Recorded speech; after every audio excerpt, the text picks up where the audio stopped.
December 17th, 2024, Waukegan Public School Operational Services Committee meeting. If we can have a roll call, please. Ms. Gonzalez. Here. Mr. Riddle. Present. Mr. McBride. Present. Ms. Hannah. Ms. Lansing. Ms. Fabian. And President Ewing. Yes, we do have a quorum. 5 board members are present. Ms. Fabian and Ms. Lensing are currently absent. Ms. Lensing is just dealing with some individuals in the household under the weather, and I am anticipating Ms. Fabian to join us, but at this time, okay, so this is our crew. We got 5 individuals. Mr. McBride did remind me that Waukegan is playing North Chicago this evening, so I just put that into the universe. Into the air. And they're gonna win. Yay, Bulldogs. All right, so first off, we got item 3A, approval of the meeting minutes of November 19th, 2024. Motion to approve. Second. Motion by Mr. Riddle, seconded by Ms.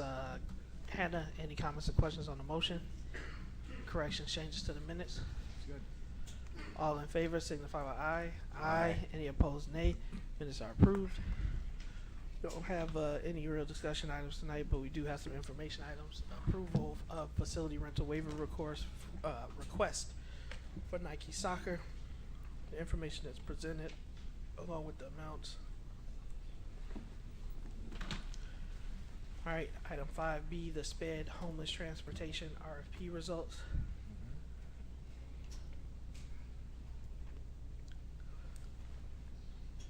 How many bids did we get for this?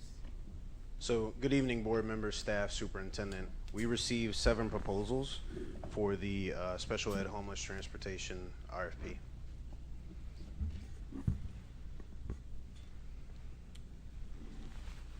And are we changing? Are we staying? What are we doing with this? So, Ms. Hannah, currently we have an emergency proposal for the current year. This would be for next year, effective July 1, 2025.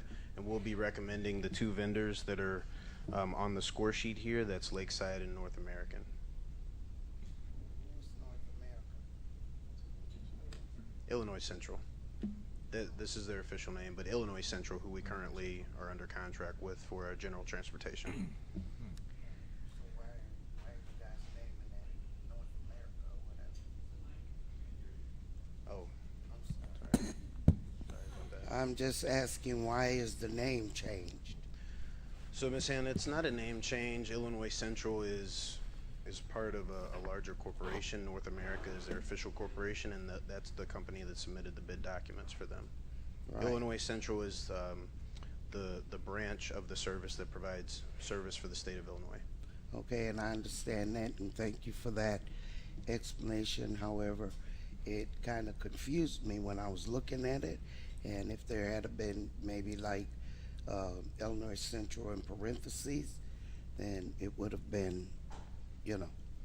And we can certainly notate that when it comes back to the board for action at the January 14th board meeting, just for that connection, but their official name is North American. We'll put that in parentheses just for clarity. Thank you. Item 6A, the Sodexo mid-year report.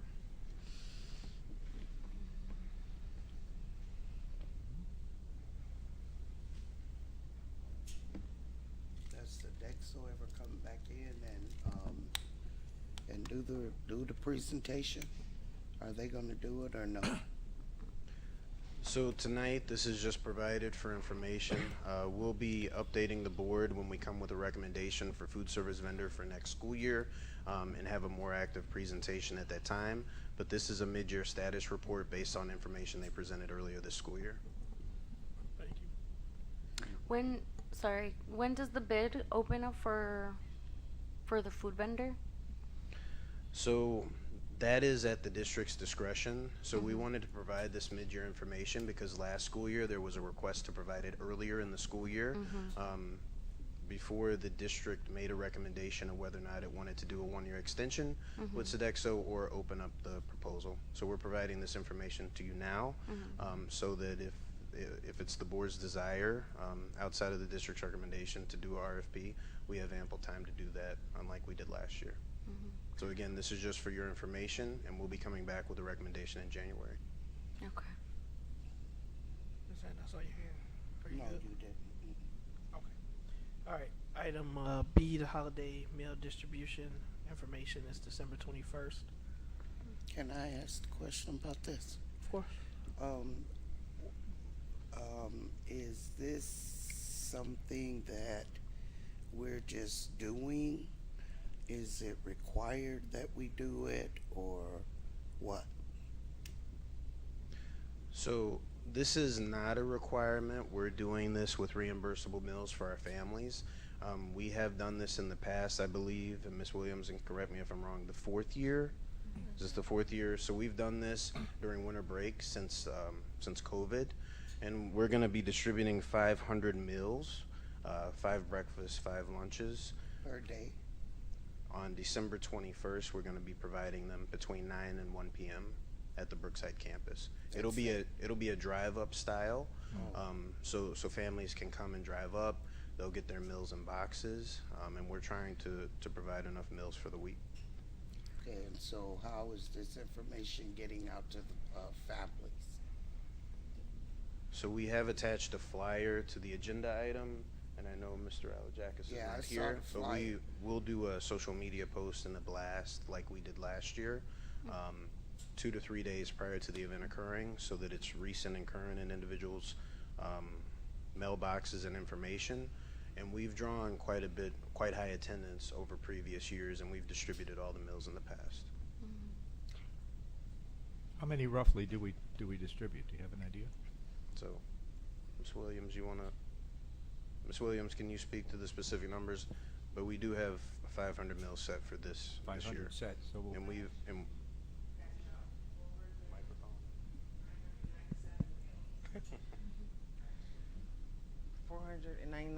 4,997 meals last year. 4,000? 4,000 or 400? 4,997. 4,000? so Yes. I misspoke. So how many families? 5,000. Oh, to roughly 400 families? Well, About that's 300, because 400 they're families. kids for That's the what week, right? Yeah. We upped it this year because last year was about 300 families. We upped it this year because we ran out last year, so we wanted to make sure we had enough this year. Wow. Wow, that's good. to And know. is Sodexo the one that's providing the food, or who provides the food? Yes, Sodexo. Okay. Sodexo, okay. And those are breakfast, lunch, and dinners, or? Breakfast and lunch, snacks and fruit, Okay, just as the meals that they would get if they were in the school. right. And it's for the 2 weeks of winter break. And they're And we'll be doing it for spring break as well. and they're funded Yes, for us. Yeah. Thank you. you're welcome. That's great. Reimbursable to the district. Thank you, Ms. Yes. Williams. Yeah, kudos. I do. This is one of those things, along with over the summer and spring break, that I credit the district with. We know that as much as we don't talk about it and we don't like to talk about it, but poverty is real. And then even if it's not a poverty issue for many families, having that added expense, because those kids can eat. I got I got 3. So thank you all for doing that and organizing it for our families. All right, we got item 6C, the Yeoman Creek Solar Project update.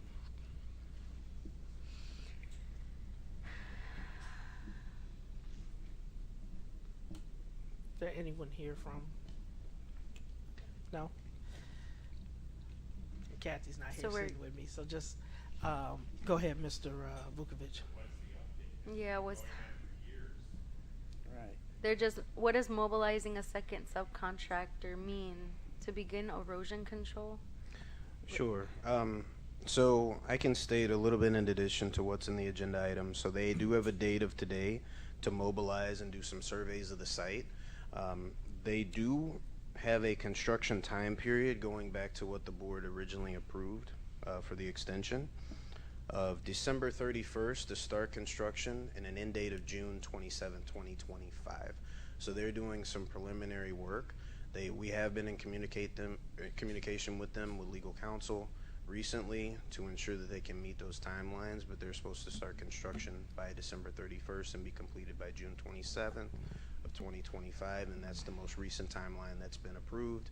This is to show the communication that's been shared with us recently, that they're doing some surveying work, prior to construction starting on or before December 31st. And they've represented to us that they're going to meet the timelines as of this week. And oh, I'm sorry. Go ahead, Ms. Adams.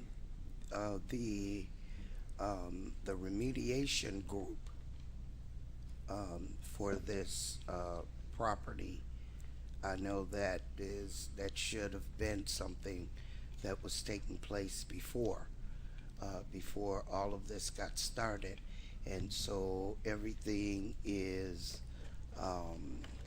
in compliance with them, right? With the original remediation group for this Yeoman Creek site. Yes, that's what's been communicated with us. Everything that's happened up to date has been in compliance with the Yeoman Creek Remediation Group as well as the proposal that was approved. And you say that you all have received word. Have you all gotten that in writing?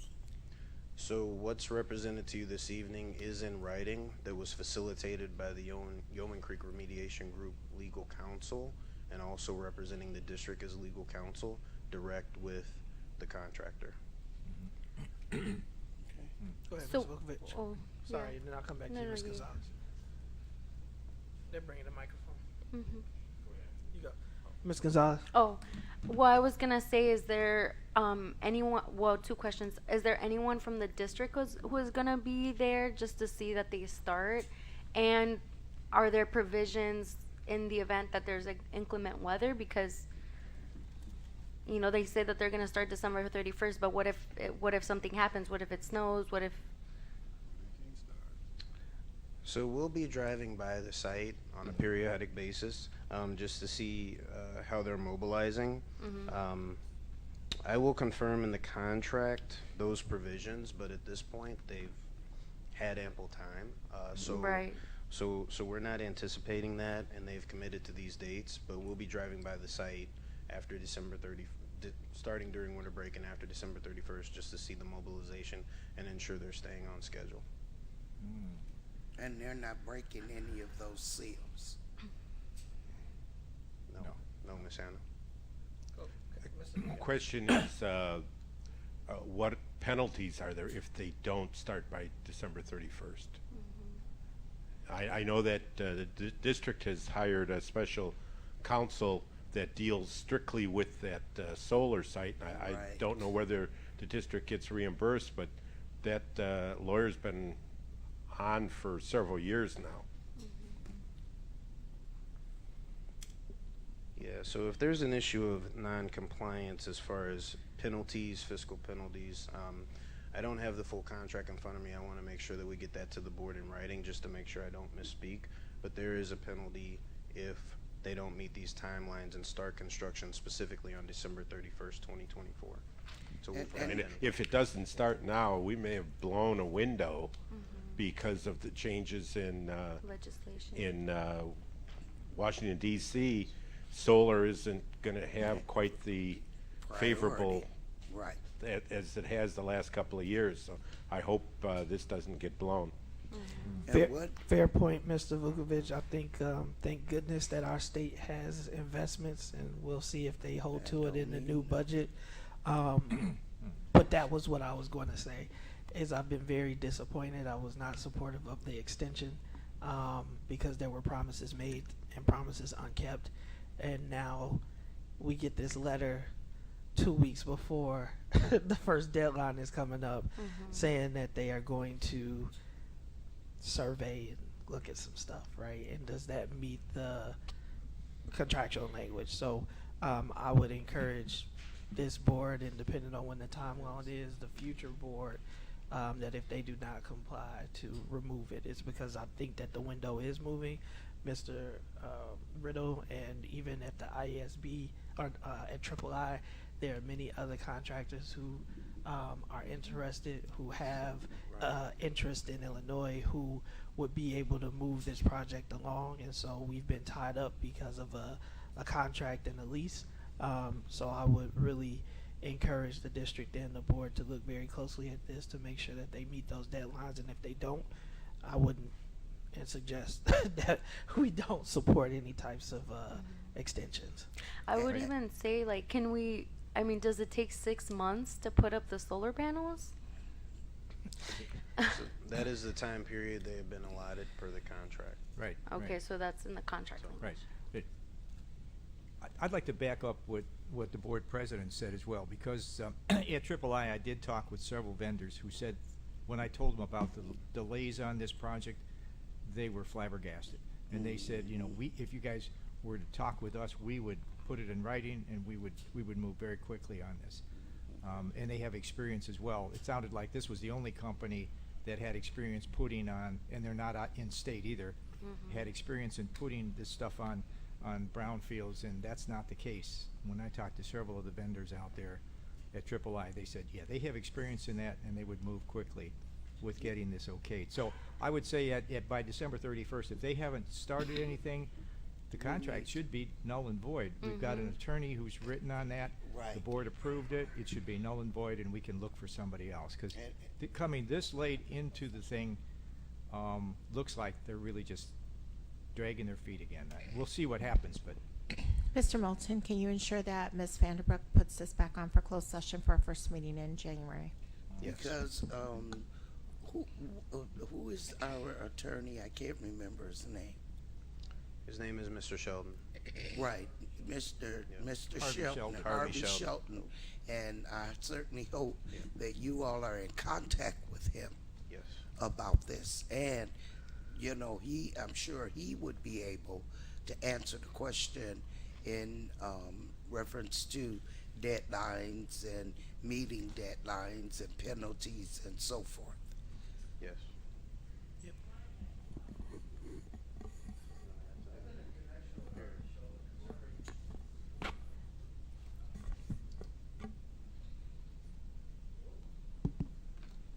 Hello? It's on Brian. yes, you're right. I've been in communication with Harvey Sheldon. He's the longtime attorney on this case. Right. And quarterly, he sends me emails that we are receiving some revenues. At the same time, that basically we have to cut some of that cost into the YCRG trust, but we are receiving some revenues on a quarterly basis. At some Thank you, point, Mr. Luosa. So, and I just want to add, thank you for that piece. So we are receiving revenues, but if you've been to Yeoman Creek lately, you'll notice that it looks the same as it has all these years. So we have the revenue piece. That timeline has started. However, the construction timeline is what I mentioned earlier, starting the December 31st. So as the superintendent requested, we'll have an update in closed session at the first board meeting in January, just to ensure well, at that point, it will be after December 31st, so we'll provide a status update and ask Mr. Sheldon to report out. But we have been in communication with this prior to the update this evening, and he has been our point of contact with the contractor, and has this was the response that he received, what's presented on the agenda this evening. yeah. 'Cause, I would like to request that any revenues that come in is reported to the board to keep the board informed. Thank you. So the treasurer's report is listed. Student activity and convenience accounts, bank reconciliation, and then our schedule of investments report. All right, with that, I'd like a motion to adjourn. So moved. Second. Motion by Mr. Riddle, seconded by Ms. Gonzalez. All in favor signify with aye. Aye. Any opposed? Meeting is adjourned.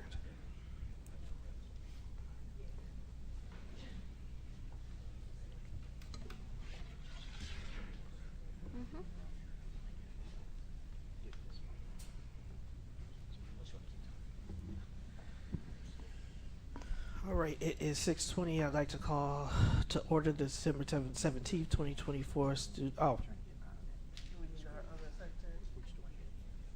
I think he's right here. All right, we'll just we'll get started in a couple minutes just to allow for the He's not there? transition.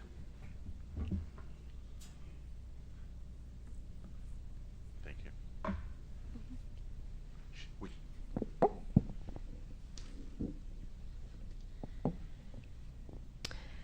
Ms. Gonzalez. Yes? Oh, I'm sorry. Oh. Or is it okay if I start? Yeah, I guess Okay. roll call. Ms. Gonzalez. Yes. Mr. Riddle. Yes. Mr. McBride. Yes. Ms. Hannah. Yes. Ms. Lansing. Ms. Fabian. And President Ewing. Yes, so we do have a quorum. There are currently 5 board members present. Next item is 3A, the November 19th, 2024 minutes. Do we have a motion? Motion to approve the minutes as presented. Motion by Ms. Hannah, Second. seconded by Mr. Riddle. Any comments or questions? All in favor signify with aye. Aye. Any opposed, nay. Minutes are approved. All right, a few information items. We have item 5A, the youth guidance renewal. I have questions. All right, we can go to the presentation then.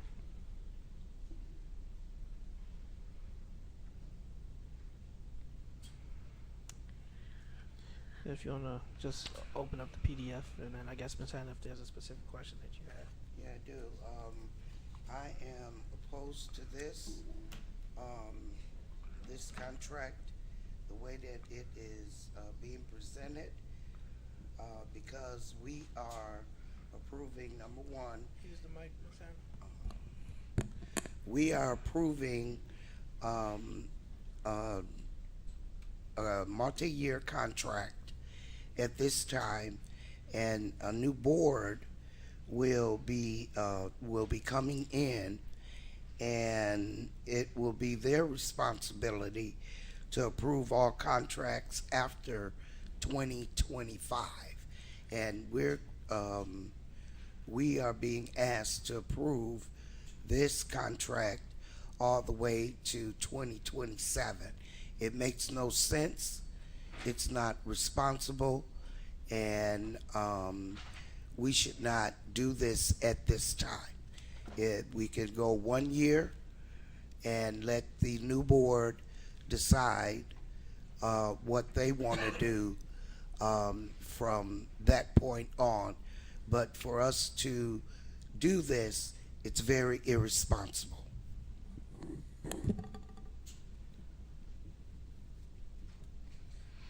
So I guess the question is, why a 2-year proposal instead of a 1-year extension, Deputy Cesario? So, good evening, Board President, Superintendent, Board members.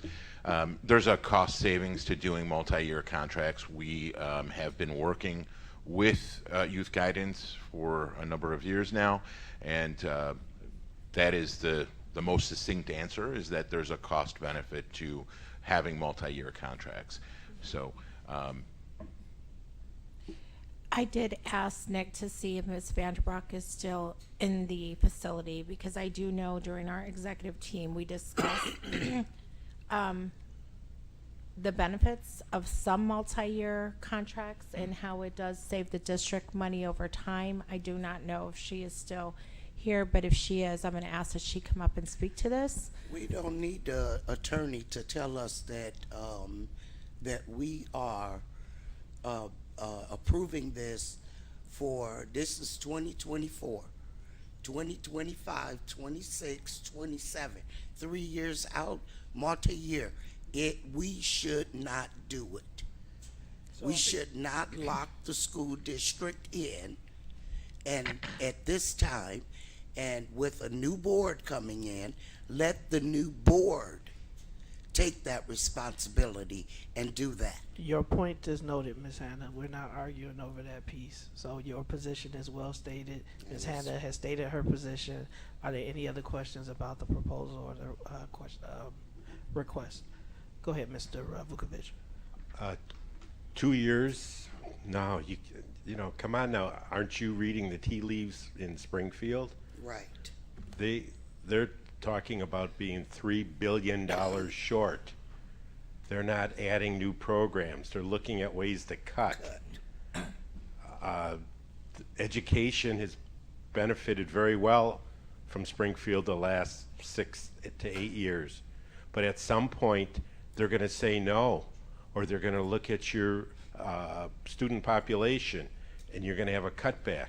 So you might save a little bit of money going in on this, But what happens next year if the state comes in with something that's really not what you were expecting? That's right. And where's the cut going to come? That's right. Yeah. I mean, so I hope to be succinct, and I hope I heard two things. One thing is we move past arguing about the relevance of Bam or Wow and how they benefit our students. So I'm happy that we are there. And now we are talking about the fiscal impact, right? And so I think that is a reasonable thing for us to consider. I don't know if in the current contract language there are provisions related to budget appropriations, Ms. Polk, so that may be something that we consider. Again, and I'm not going to call attention to a different issue that we had, but there have been times, to the administration's point, where we do a one-year renewal over something that we know that we want to do for 2 or 3 years, and then when it comes back to us, it's more expensive. So again, it'll be the will of the board. I think it's a very relevant thing for us to consider, but it seems like at the very minimum, administration, that we see the benefits that our students are having from BAM and WOW, and we know for at least the next year that we have the financial provision to be able to support it. And so that's something that you all can consider, and something that the board can consider as they move back. And I want to say I do appreciate you all for coming to any meeting that BAM and WOW is presented at. And I also want to thank you for what you've done for our students in what is now is it a 4-year relationship? Yes. Yeah, 4-year relationship. And so I thank you for working with Waukegan Public Schools, and I thank the board for sticking with it even when not everybody can see the vision. And again, we want to continue to provide MTSS opportunities for our students, and we want to, as Ms. Polk talks about, it's all about prioritization, and what the board prioritizes is what gets spent. And so if we are investing in MTSS supports, then I would hope that we can keep that in mind. But I do want to acknowledge Ms. Anna's concern as well as Mr. Vukovic's concern around the fiscal impact. Thank you. All right, if we get the agenda back up on the screen, we have the EAB renewal. That information is there. Are there any questions? Yeah, this is another multi-year contract, and I'm going to say the same thing, that we should not be approving multi-year contracts at this time, and we wait until a new board is seated and they take up this responsibility. May I ask a question? Yeah. So, aside from the multi-year issue, that's a major concern, is that any items moving forward, the preference would be to have them be single-year contracts. Is that the consensus of the board, or is that? It's not about. I'm just asking a question. That's all. Okay, and a consensus of the board is going to be in agreement with the administration all the time. I mean, rubber stamping everything. So that the consensus is irrelevant to me. It's about the responsibility of the board and letting a new board that's going to be here, let them make the decision on contracts that they will be in authority over. Okay. Your preference is 1-year contracts. 1 year. Okay. 1 year. I'm not saying that the services aren't needed. No, that's I'm why not I just saying wanted to the clarify that. services Mhm. have not been good. Mhm. I'm not saying any of that. It's simply about the multi-year, and with things, as it was said earlier, we don't know what's going to happen in Springfield. Thank you for the clarification. You know, Yeah. our student body has dropped drastically, and so we don't know what we're going to get. Thank you. And I have also talked about streamlining spending. I've talked about that for a number of board meetings. Can I add something? Yeah, go ahead, Ms. Gonzalez. Well, I just want to say, I respect your opinion, Miss Hannah, because I think, you know, whenever we talk about our agenda, a lot of items are very expensive. It takes a lot to educate students and to keep our facilities up to date. And I understand the community's concern because, you know, we're going out for a bond, we're making all these decisions that will outlive the board, but I think that that's what we've been doing ever since we started together, as every administration does, as every board Not does. really. But I think that what it's really going to come down to is figuring out, like board president has mentioned before, how to be creative and where we could get other funds. And I don't think that we should undermine, you know, Ms. Polk and the Department of Finance, because they wouldn't be recommending things if they didn't have some idea of what we would be working with within the next couple years. And, you know, I know that the ESSER funds are running out, and that was a huge benefit to the district, but I think we were as responsible as we could have been compared to other districts that, you know, didn't utilize those funds correctly. And I think that this is also a moment where we can share with the community, like, if we're not investing in education, if we're not investing in the best educators and our leadership teams, then we might be at a disadvantage a couple years out. So I just wanted to add that piece. Like, yes, we want to be fiscally responsible, but if these are not the types of investments that we are trying to figure out how to have the funds for, then we actually may be shorthanding our students in the future. And also the more, you know, the people in the district who want to stay with us as well. Yeah, so I think we have a philosophical point when you say consensus. I lean on the point of I would agree in many situations if we can do a 1-year contract, that makes a lot of sense. So really now I won't call that consensus. You all have to evaluate that through the lens and the prism of the board. Is what you're recommending as the administration, is there a necessary need for it to be a multi-year contract? Because there may be some things in which, you know, they are, and then there may be some other items where year to year or 1 year, or maybe we want to reconsider, is something that you can brief as early as when we go through the budget process, and it'll be starting soon. One of Ms. Polk, we just got done with the budget, but January and February it all starts over. So and you can consider that. So I don't want to argue the merits of is it a multi-year or is it a 1 year. I think administration has the obligation to recommend, and the board has the obligation to either approve or deny or amend whatever it is that they choose to do. And we'll go back and review and determine and come forward, and as always, you'll make your determination, and we'll go forward with that. Yeah, board We do consider those factors, though. I'd be remiss if I didn't reiterate that point. We do.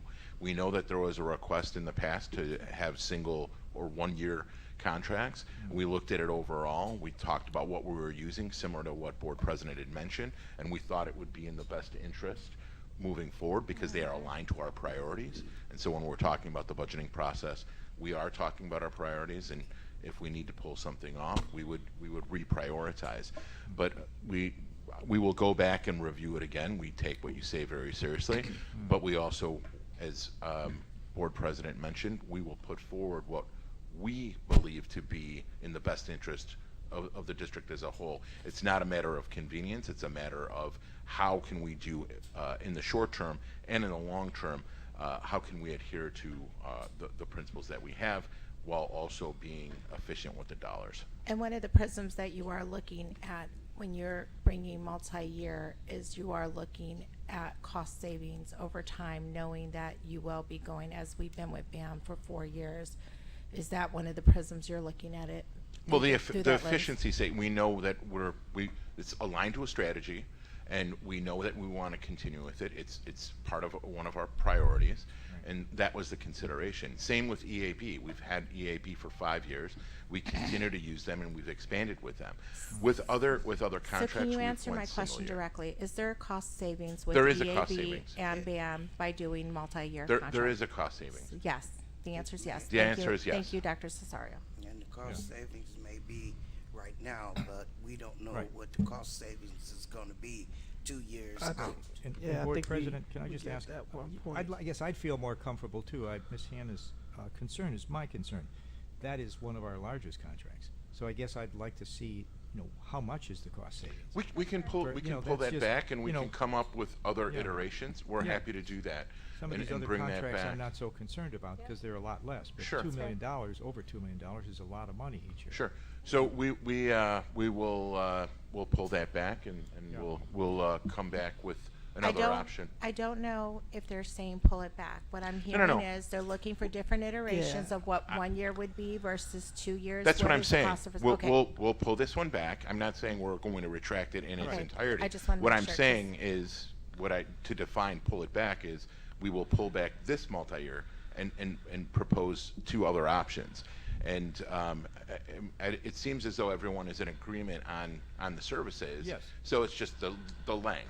Yeah. So That's it. we can send that over, and then the board can mull that over and make their Right. determination, and we'll go forward from there. So what we'll bring back is what the cost saving would be if we did 2 years versus what it would cost us to do one, so the One. board can see that. Good, good. But between Perfect. now and the next meeting, Nick will share that information with all of the board members, and then we'll receive the feedback, and then we'll put forward whatever contract. So it'll still be an item. The contract and the amount might be different depending on what the conversation is that you all have. Thank you, Dr. Oh, is that it? Okay. Yeah, because when we say And that's pull what I back, meant by pull it we back. pull it I off wasn't board saying docs, that's we're fine. not moving away from it. It's one of our priorities. Right. So Thank no, you for the It's clarification. aligned to one of our priorities. Thank you. Item C, renewal of Carnegie Math curriculum, grades 6 through 12.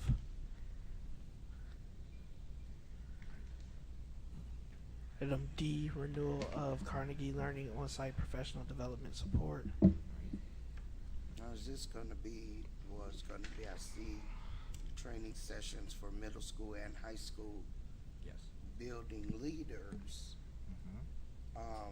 Now, what is defined as building leaders? Sure. So I'm going to ask Jennifer and Patrick to come up, but the building leaders include the principal and the assistant principal. So the principal is in charge of looking at instruction, observing teachers, providing feedback. They have to have an awareness of what the program is in order to provide feedback on implementation and practices and strategies that they're seeing in action. But I will let both Jennifer and Patrick speak to this. Good evening, Good evening, board members of the community. In terms of leadership, we are talking about the principal, assistant principal, and the instructional coaches who run the academic side of the buildings. And then the other side is the teacher training as well for our That's what staff. I'm looking for, Yep, teacher training. correct. Thanks. All right. Item E, refrigerant and air conditioning training units and 6 utility carts for training units for HVAC and WHS. Now, this is a program, for the kids, right? For the CTE, students. yes. For the CTE, yes.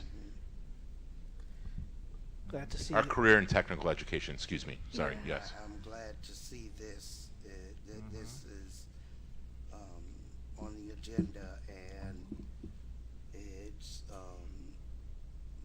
that $65,000, I don't know how far that's gonna go, because once the kids find out that it's there, I'm pretty sure that many of them are going to want to be involved in this. That's what we And hope. if we're spending money, this is where the money should be being spent at. That's gonna work directly with the children. Dr. Cesario, do we have some students that are already in these programs, and have Yes. they, some of them graduated already through this, finished this We- refrigerant course? I don't think we have had graduates yet, No. but Mr. David Marks is here. He can speak to the program a little bit Right, I more. know it's a But great we're program. we're growing this program. Right. It's one of the CTE programs that we're growing. And we're getting support from the industry as well, right, with this, or The startup was. the The startup? was. Johnson Control. Good evening, board members. I'm Good evening. David Marks, and I am the CTE chair that's over our high school programs. And the HVAC program was started this year.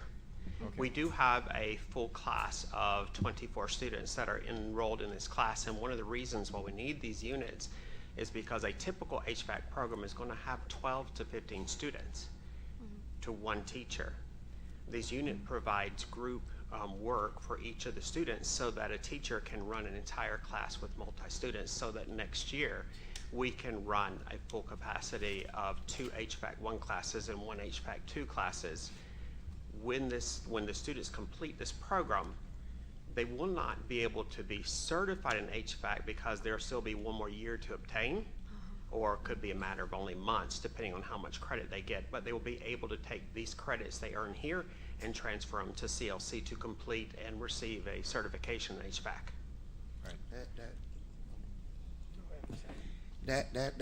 That's wonderful. I love hearing that. And I'm suggesting, right, that because this is a not only vocational, it's a trade, and I'm just wondering if you have considered talking with the unions. Yes. Oh, We good are job. in partnerships with Lake County Workforce, as well as Marcus Jordan is a partner of ours, that we're trying to establish the program so that by the end of the program, they'll be able to go into an actual apprenticeship with the union. Good, very good. Glad to hear that. And the Black Chamber of Commerce, are you aware of them? Because, Yes. Oh, okay, because they could also be of assistance to you in the trades as well. Yes, our career and technical education program is in the process of establishing many partnerships throughout Lake County so that we can take our students to another level. Very good. Good job. Thank you. Yeah, sir, do we take any of our students out to the CLC campus already to see that new building that they, a couple of years ago, that they redesigned, and do we partner with that? Because that was. We do. We do. We Great. do partner with it. We have not taken a field trip as of yet, but John Schwartz is actually a teacher at CLC who is our instructor as well. So we Oh, are that's perfect. planning to have a field trip to go and look at the labs that are at each of the campuses. We're great, because I think that would be really exciting to the Right. students. I know I had a tour of that a year and a half ago after it opened, and walked through it and saw, you know, the board as well that was available, where companies were grabbing students, offering jobs to those students once they finish. So it looked like, wow, you could go right into a career from there. Yes, and get a job. that is our plans. Great, yeah, that's wonderful. Thank you. I have a quick question. So say a student takes the first class and the second class and then is able to go take the class at CLC, would they technically be able to get their certification in 3 years, or how long is that pathway? It'll actually be sooner. The reason why I say 3 years is because of the fact that at the present time, we're only offering 1 hour of HVAC class, which is just simply Okay. not enough. We're Right. changing that next year to a block schedule so they get more Yes. credits. It's a lab, yeah. Correct. Yeah. And then if whatever they do not finish at Waukegan High, they'll be able to finish at CLC. We have an Okay. agreement with Good. them so that they will Yes. accept what they've done at Waukegan High School. Okay, that's awesome. I mean, that'd be something to kind of push for our counselors to know the pathway, and then say you could be done in this much time. Absolutely. Yes. Yes. So instead of going and starting an entire HVAC program, Right. our students may be able to finish in a few months. Right. Right. Right. Right. And so the communication, I agree with Ms. Gonzalez in terms of communicating with our counselors to make Yes. sure that they know the pathway, as she said, so that they could make sure that they're communicating that to the students that that would like to be in involved in Yes. HVAC. Yes, we are excited to be doing that and working with our hopefully we can counselors. get some more trades Yes. in the school district We like have- we had before. Yes, we have great support from our district and our administration, and so we are looking at new programs and development so that our CT can go to another level. Very good. Thank Wonderful. you. Thank you Thank you. so much for what you're doing. I think this is really an important, pathway for some of our students.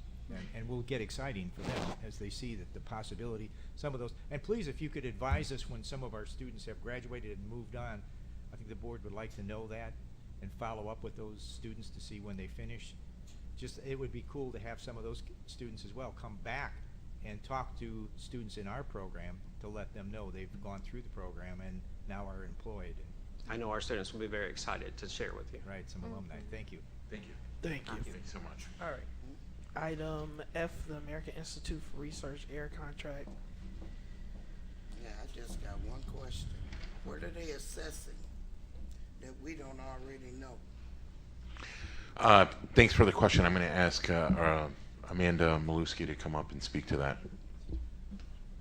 Good evening, Board President, Superintendent, members of the board, members of our colleagues and community. The American Institute of Research is a required activity as part of schools when they are designated as a comprehensive school. It's required as part of the designation. And so the state allocates funding through the Title I planning year grant and does require the American Institute of Research to be a partner. It's approximately $40,000 per school. They come into our schools. We had 6 of our schools participate in this last year. They come in, they spend an entire day. They meet with teachers, they meet with students, they meet with parents, they meet with the leadership team, they meet with the principal. They observe classrooms, they observe the school. And a lot of times they validate what we already know, Ms. Hannah. Absolutely, there are things and aspects around what we know works really, really well in certain schools and aspects that we know need improvement, and they help underscore and validate that. And sometimes they provide some additional anecdotal data from their interviews to help us know what our stakeholders are saying. It is a required activity in the planning year grant for the school improvement status. Okay, and that raises a red flag. When you use the term, it's required by ISB. And so why wouldn't ISB be fraying the cost? They are. The funding for both of the comprehensive schools within this grant is through the planning year grant and the school improvement grant. It is through Title I funding. It is allocated by the state for this purpose. Okay, so why are we using 40,000? It is $40,000 that's been allocated to each school through our district, but we have to pay AIR directly. But ISB provides the funding.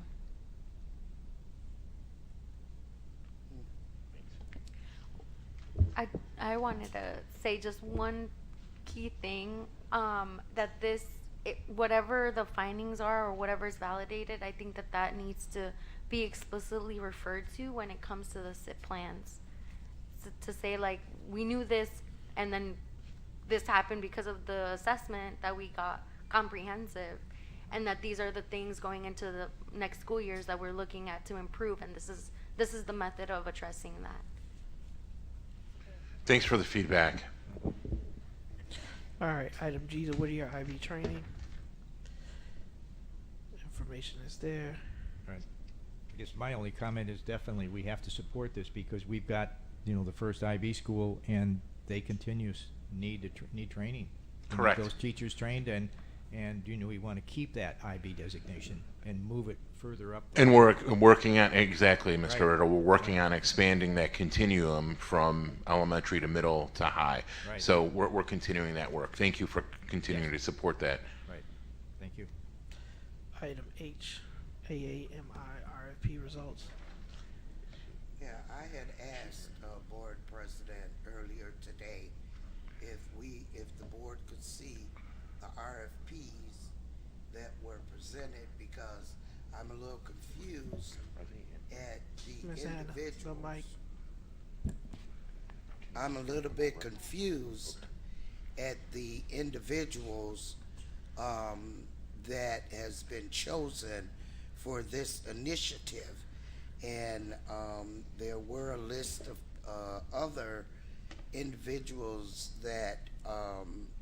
presented RFPs, but I'd like to see the proposals so that when I am trying to make an informed decision, I want to know how Waukegan to College, how King and Me Academy, and wasn't there one more? Yeah, there's one more. There was one more. Literacy Alive. I can't get, you can't see it, and when I kept trying to move it. Literacy Alive, yeah. Literacy Alive, Ms. Hannah. Yeah, I'd like to see what they are going to be offering to help our African American males in their academics. And it is also, I know the history of Waukegan to College, and I also know that there's not a lot of interaction with African American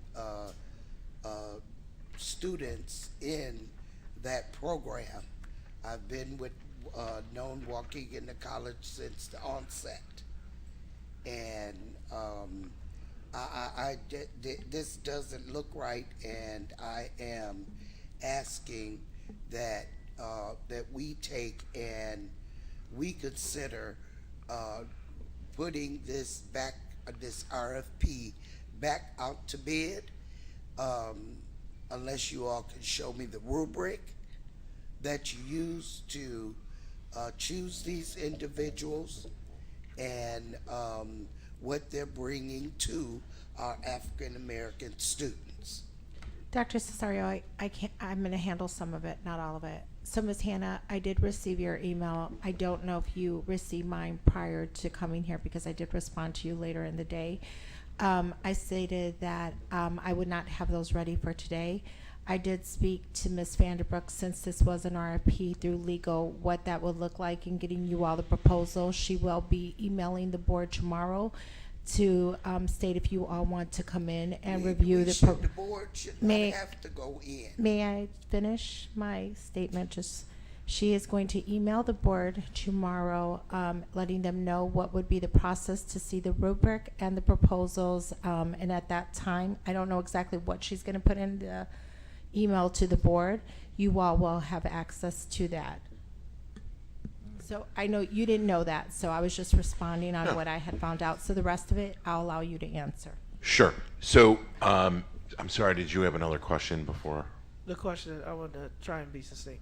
So, Ms. Hannah requested the proposals. This is an announcement letting us know the results. It doesn't include the programming. So if these are the three individuals that are being recommended, then when they come forward, they should be with the information on what the programs are that will be running out of the schools for approval. So that was the first thing. Is this just tells us who won it. It doesn't give us any details on the programming or what type of programs they'll run. Her second request was to see all the proposals, which the superintendent has stated.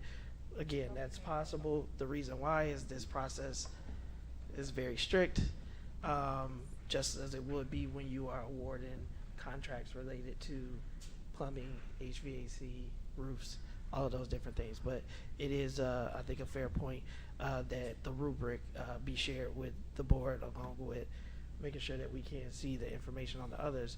But if these are the three top vote getters, if you are asking the board to move forward with them, then we do need to know what type of programming they're running. We can discuss the type of programming that they will be running. I will turn that over to Ms. Fields. Dr. Fields. I mean, Well, Dr. we Fields. can- Sorry. We can hear everything, but I'd like to see it on paper. I am a visual person, okay, and I want to see, okay, what you're telling me. Dr. Fields, when this comes for a vote, please put in the description what services they will be offering. Yeah, we can provide a summary of that. I did want to take a moment to thank all of the vendors that did submit proposals for this. As you know, we want to be very intentional in the supports that we're putting in place for our African American Male Achievement Initiative. And I will say, all of them were really great proposals from what I saw, and they did put in a lot of detail in terms of the reporting, and what you see here, that was the scores. There were areas that either they were able to represent those areas, or either it just wasn't there in the evaluation piece. But like Superintendent said, we will provide you all what you need. Thank you. Thank you. All right, we have item I, the Lightfoot Pyramid Professional Development.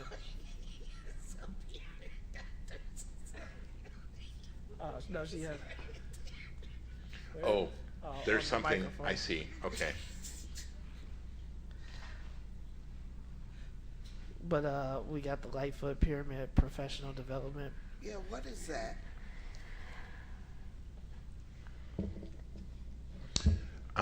Do you want to come up? Thank you.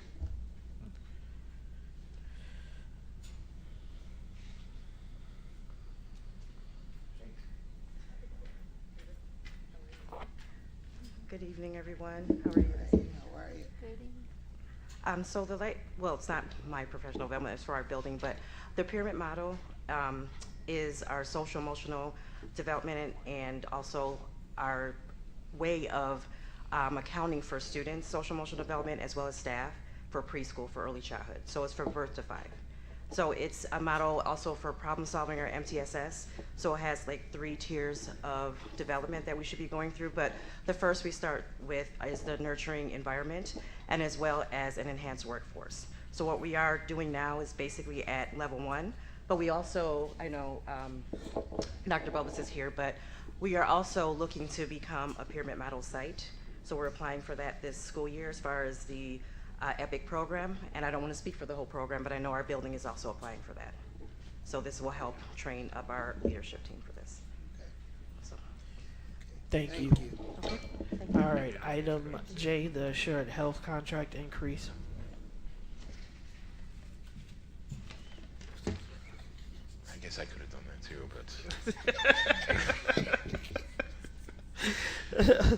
The Assured Health Contract Increase. Any comments, questions?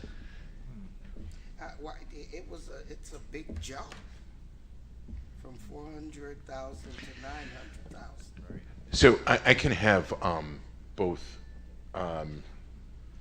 Ms. Polk and Dr. Bullock speak to that.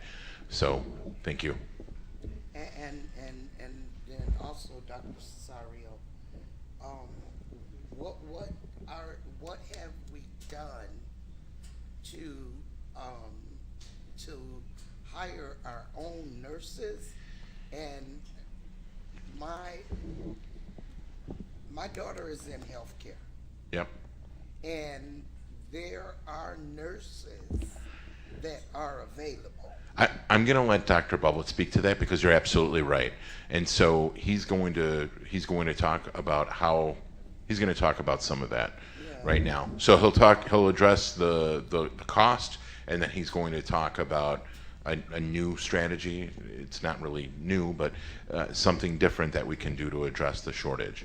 Yeah. Do you want to speak to that? I mean, to keep on paying Hi. these outside agencies. Agreed. It's just too much. It is too much. There's a few things going on here. Dr. Polk will explain some, and it's listed on there that some of this is, we have some billings that went back to FY24, and so that's not something that was planned or budgeted with the money from previous, and that's just a matter of making sure that we're paying for those invoices we get spring and summer. Another piece is, and I'm not going to go into detail, I can provide some in a non-public forum. We have at least 6 additional nurses that we've required due to medical needs, such as feeding tubes, students with severe physical disabilities or other developmental disabilities, and this runs from preschool to high school. So again, I don't want to go into the details due to FERPA, but so that's one reason. It's a pretty significant amount this year. And we continue to see a rise in the preschool students with greater developmental disabilities. And we are working on some of that data, trying to pull that out of the state data for some of those services. We do use the agency if district nurses are out sick or FMLA, so that increases the price. So unfortunately, what was projected in a typical year, we got hit with a little bit of different billing cycle. Dr. Polk can speak to that if you like. And I think we had 2 of these types of nurses last year, and we're up to 6. And then we have to project, because preschool kids come all year on their 3rd birthday. So if we get some kids from early intervention or into preschool that we don't know about, or move-ins, we have to be prepared. So Dr. So Polk. how many nurses do we have as a part of Waukegan Public School? Sure. I don't have, Ms. Dobbs is going to be here. She's not feeling well, but we have several. We're actually quite blessed to have nurses in every school, to be able to have nurses in every school. Not every district is. I think there's with these, I think we're approaching 30. I'll get you that exact amount. Yeah. I'm sorry. No. What I mean is the nurses that are on the school district payroll. Sure. Not the contracted nurses. Yeah. Again, I apologize. I don't have it in front of me now. I did expect Ms. Dobbs to be here today. But I will have that. I can tell you that we did hire 3 district nurses this year. I can tell you Mr. Figueroa and I have been working, and he is hoping to have some more recruiting done with some more nurses coming in this year. I will definitely get that information from Ms. Dobbs for you. Mr. Bublitz, can you just put a report together and we can send it to the board? Yeah, certainly. Thank you. Can I also add maybe to that report? So from what I'm hearing, Dr. Bublitz, you're saying that the number of students that need specialized help has been increasing? Is that what you're saying? Yeah, there's an increase this year, so. This year. And we have an obligation as a district to service those students. Yeah, we must, through whether it's 504 or IDEA. But there are not enough in-school nurses that are able to assist them? Just so I'm clear, like the amount of... So no, there aren't, because say I am hired as a school nurse for Clark, and they have a student in a wheelchair with physical needs, as well as maybe some monitoring and tube feeding. I'm making this up. A building nurse may not be able to do that or be there all of the time. Okay. And so we would need more of a contracted nurse would be there with the student throughout the school day. Okay. And that's pretty typical practice in other districts. We would hire, say, a LPN if we could, not as expensive as RNs, et cetera, whenever we can, if we know it's going to be long term. Say it's a younger kid and we know they're going to be there. It's a little difficult right now, but we have seen some progress in hiring, and we are looking at models of how we can utilize CSNs, certified school nurses, RNs, LPNs, and I don't know, CNAs or other options to see how we can increase our people. Okay. So the reason why board president, board members, superintendent, community members, colleagues, the reason why I'm here is on the financial aspect portion of it. Because we have some expenditures that don't get paid in the prior year, we have to increase the budget in the current year. And so we only have a certain amount of authority from the board in that year, and if we exceed that amount, we cannot pay the bills. And so we contacted Dr. B and said we needed to go back to the board to get additional authority to make those payments. The budget that he is requesting here is consistent with what was spent last year. So it's not really an increase, it's just that the budget that was previously presented was low, and we're making the adjustment. And this might be a Dr. Bublitz question, the nurses are district nurses, right? Their salaries are comparable to the contracted nurses. I hope. I don't have that information memorized. They would be in the teacher contract, and then we have rates that we agree on when we publish the contract, and goes through legal and bring it to you. So yeah, I would say they're similar. I don't know exactly, but I Just don't put, have it. I don't know. instead of us guessing, I'd rather you just put maybe a synopsis of what we see in the teacher contract versus what we see in some of our contract as a comparison. So when we send out the report, we'll add that piece to it too. We have not done that evaluation in recent years, but when we did it a few years ago, it was comparable, because you have to remember, for staff members, we're not only paying the salary, but we're paying benefits. So that would be the total compensation package versus what we're paying as a flat rate for the nurse. Thank you, Ms. Pope. Thank you both.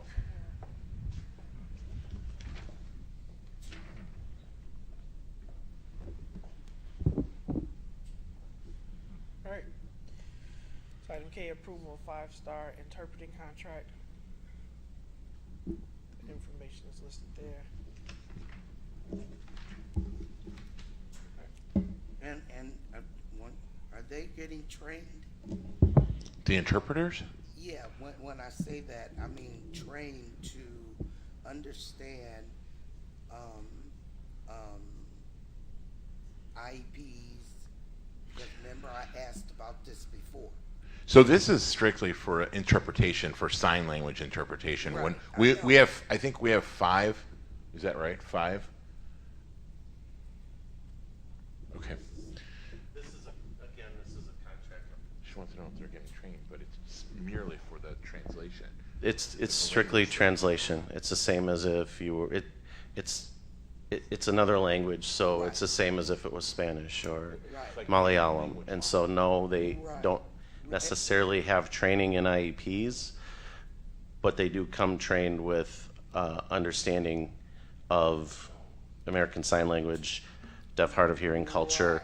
This particular company is owned by deaf and hard of hearing people who have learned through their own life and managed. So I'm making the assumption that they have a pretty good understanding of disability law based on that. But no. Okay, and that's what I'm talking about. When I asked about the interpreters and stuff before, right? There was new legislation, particularly in special education, where they had to be trained in understanding the IEP process and everything, so that in their interpreting to maybe parents, that they would have a breadth of knowledge So about these, what they were talking about. I understand what you're talking about now. Yeah. These staff are in the classroom so that they can interpret for, say, the teacher. So if I need that support, the interpreter will sign. If Eduardo's the interpreter, he signs to me, and then he may sign the answer back to the teacher or whoever else. So it's not quite the same, and they are certified in ASL, so they come ready to do that work, and they do understand that work. But it's not necessarily an IEP issue beyond it may be required by the IEP. And this may be my ignorance, but I also think it is a little bit of what we're talking about is cultural competence, right? And so when we talk about ASL, and we even talk about some of our students who are deaf and hard of hearing, you have to know ASL in order to be able to communicate with that translator. So when Ms. Hannah is asking, are they actually providing instruction, is because one of the issues that we have is that there are some students who are deaf and hard of hearing who may not know ASL. And so part of, Ms. Hannah, am I correct? So would these be specifically for individual students that we know do know how to use ASL? Yes. Perfect. Yes. And that's what the question was. And Sorry. as a further point, I think that is something that we really, and I know, do we have a foreign language on ASL? I know some schools are starting that, but I would love to see us do something similar. Yeah. It's something I can talk to Ms. Ambrosio about. We have talked about that. We don't have anything formal. Understood.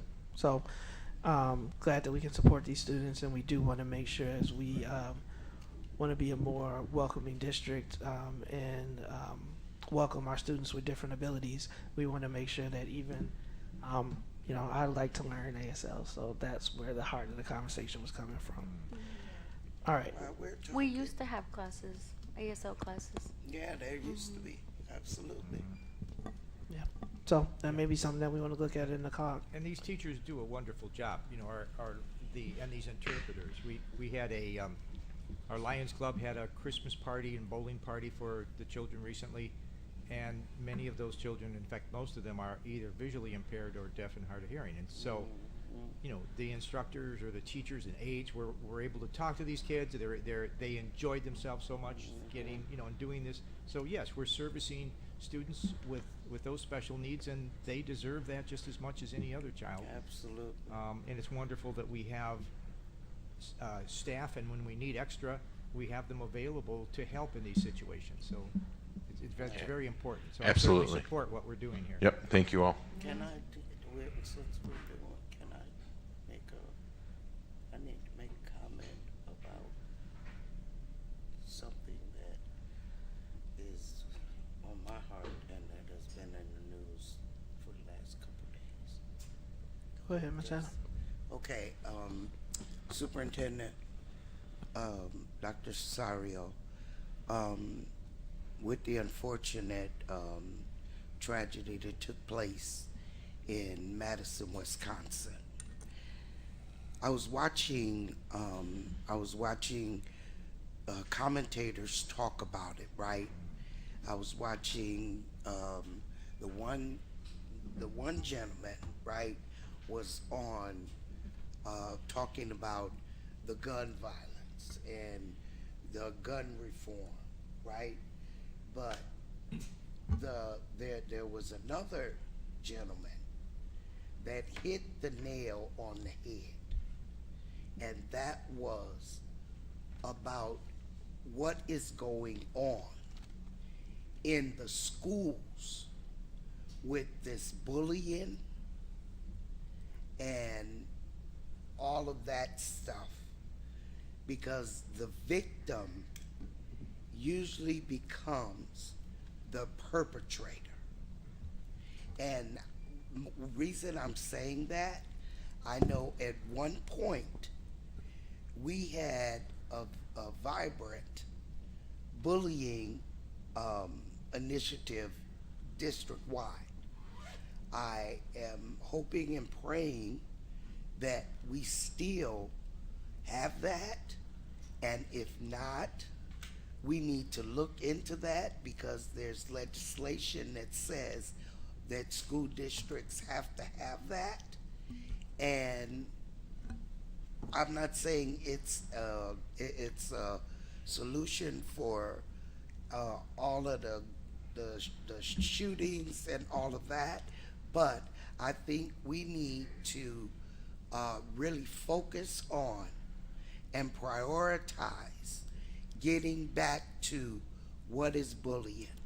How does bullying look? Things that people may not consider bullying, it is bullying. How our staff and our teachers are being able to recognize signs of student being bullied, and you know, all of that. And so I know at one point we had that initiative going here in the district, and I would really like to see that revitalized, if you will, where we can possibly continue to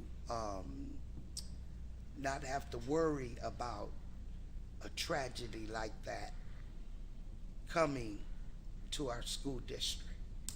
And it makes total sense. And I'm not saying that we're not looking at that, but I mean, this was national news, and they were talking about that, about the programming and everything in the schools, because all the shooters, it's coming out of schools. And so we need to look and get ahead of what is happening if we are really prioritizing the bullying and what's being done to address it. Thank you, Board President. Thank you, Ms. Hannah. With that, I'd like a motion to adjourn. Motion by Mr. McBride. Second. Seconded by Ms. Gonzalez. All in favor signify by aye. Aye. Any opposed, nay. Meeting is adjourned.